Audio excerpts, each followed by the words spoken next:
Здравейте хора! Днес ще разглеждаме комплектите на Ninjago за юни, демек лятната вълна, и ще си кажа мнението.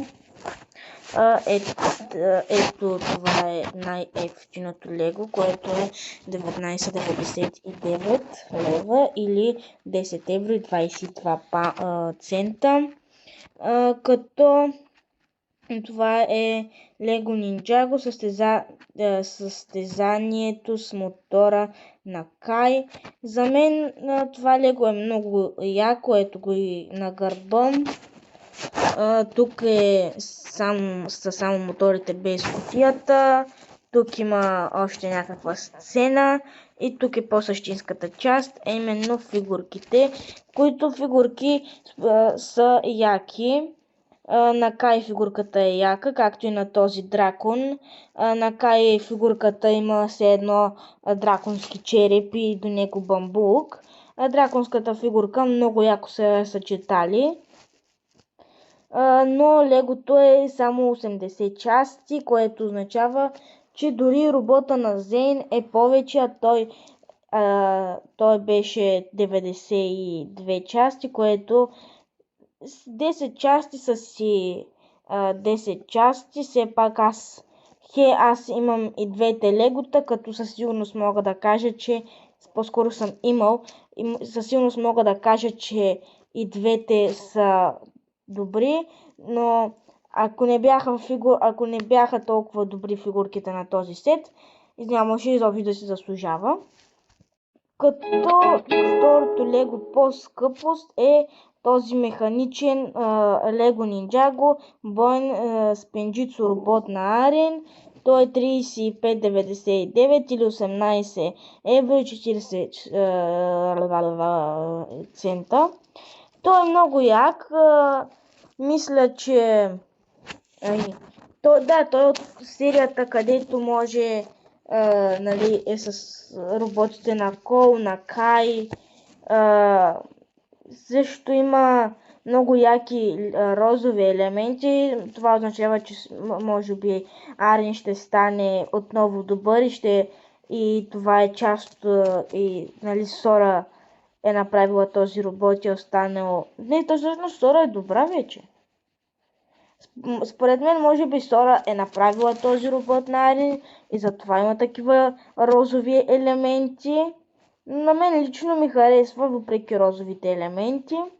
Даже бих си го купил.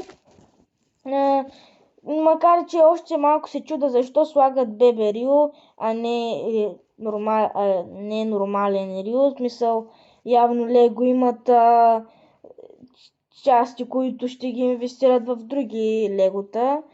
Но, ще да е яко, ако измислят някаква малка версия на тинейджър Рио, тъй като той вече е тинейджър, а така не е яко.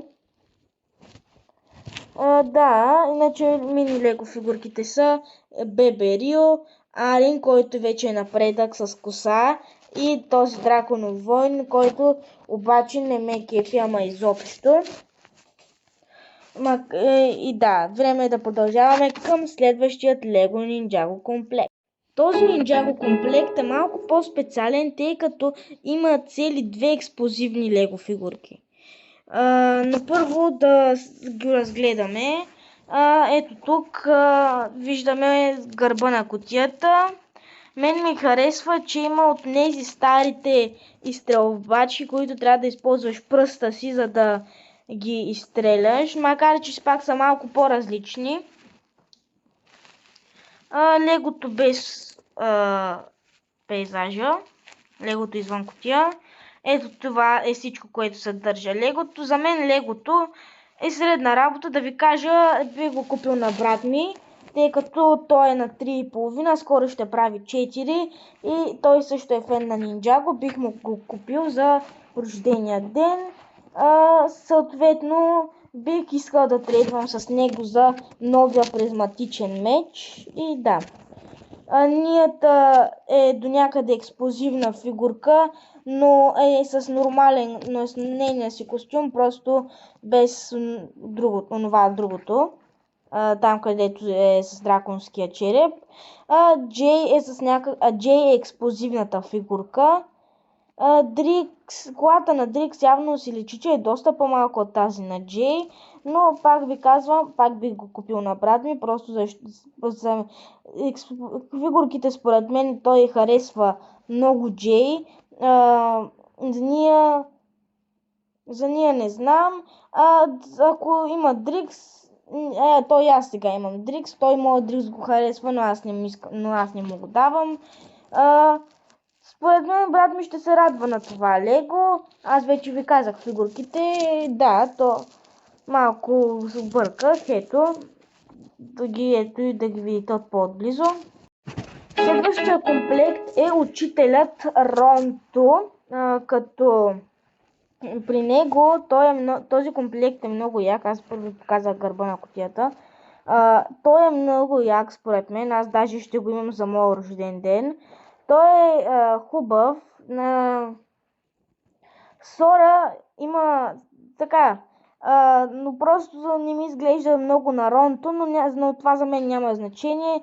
Аз го взимам заради дуото ми, тъй като в моя TikTok канал може да сте видяли клипче на Егълт, което малко ви завещава, защото може да има клипче на Егълт и Ронто заедно. Легото е 381 части, което според мен е долу-горе добре, все пак е 85 лева.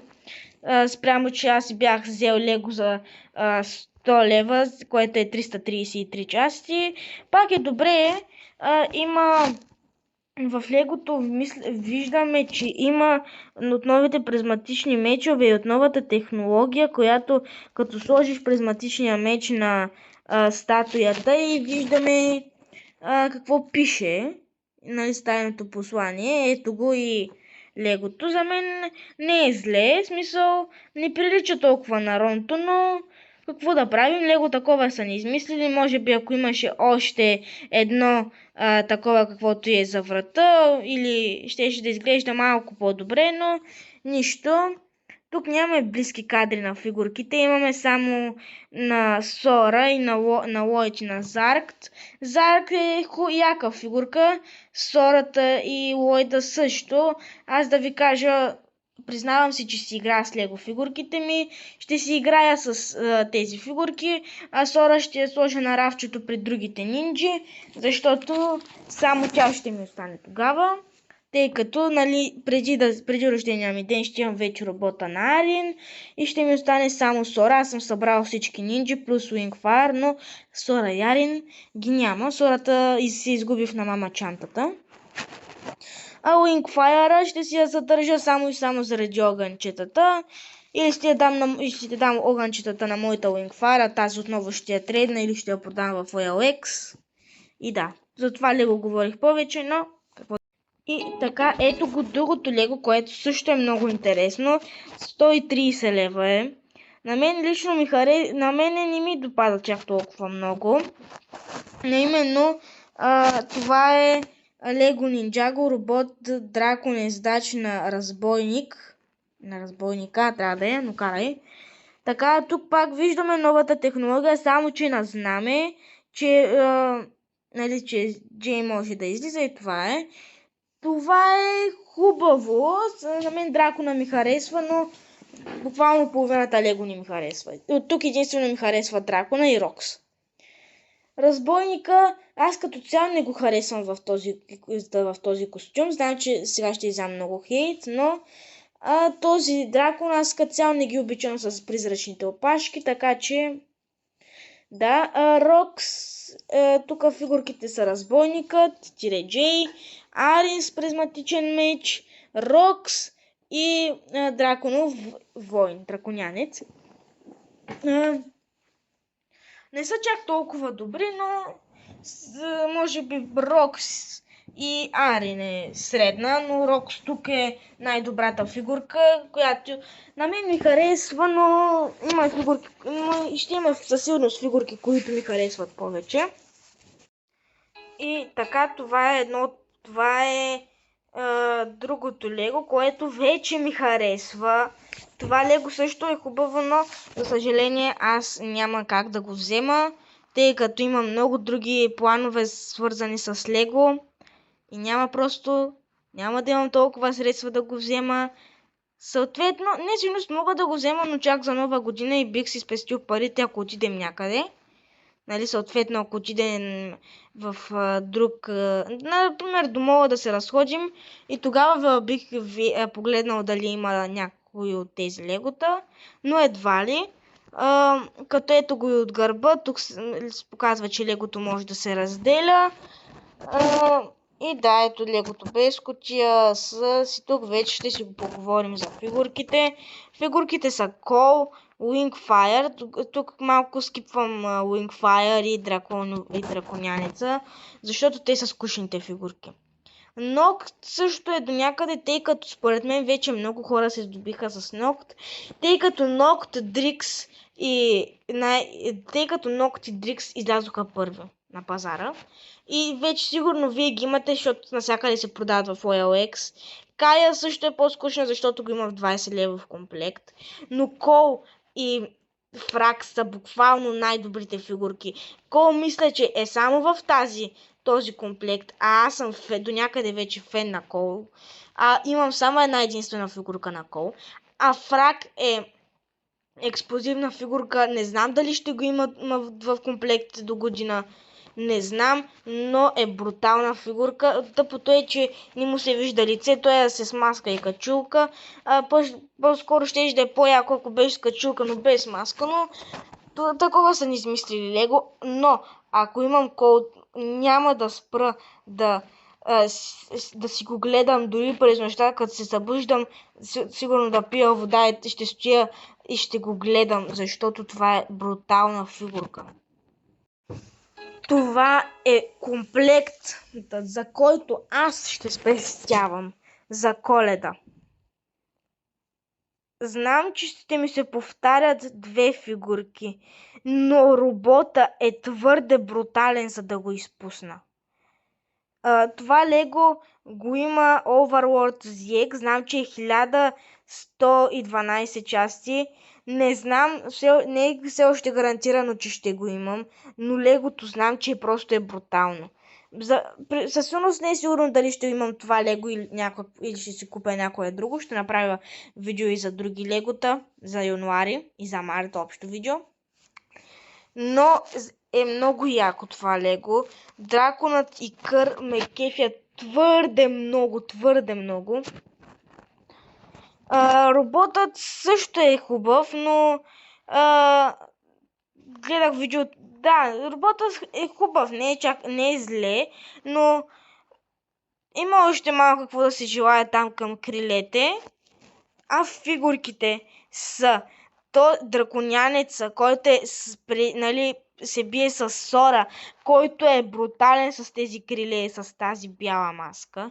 Другият драконянец, пак казвам, че изобщо не е добър и е буклук. Сората и Лойта вече си казах мнението преди това, че са брутални фигурки. Ако съответно нещо се обърка и нямам това Лего на Ронто, това е 100% гарантирано.